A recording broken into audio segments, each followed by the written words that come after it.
Склад боеприпасов горит. ติดตามสถานการณ์ที่ประเทศรัสเซียเมืองตัมปอดเขตโคตอฟยูเครนส่งกามิกาเซ่เข้าไปโจมตีดูแผนที่พี่น้องห่างจากมอสโกลงมาทางใต้นั่นคือโคตอฟ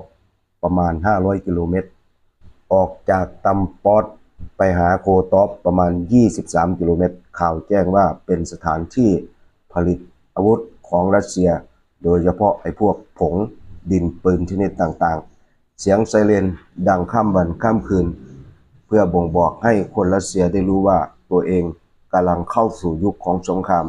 ซึ่งการเข้าไปโจมตีนับครั้งนับรอบไม่ได้เพราะยูเครนส่งกามิกาเซ่เข้าไปโจมตีหลายรอบหลายชุดหลายพื้นที่ทุกพื้นที่ที่เข้าไปโจมตีสถานที่ตรงนั้นต้องเป็นแหล่งวัตถุดิบที่เกี่ยวเนื่องด้วยสงครามนี่คือกามิกาเซ่ที่ฝั่งยูเครนส่งเข้าไปโจมตีเมืองบริวารของมอสโกชนิดที่ว่า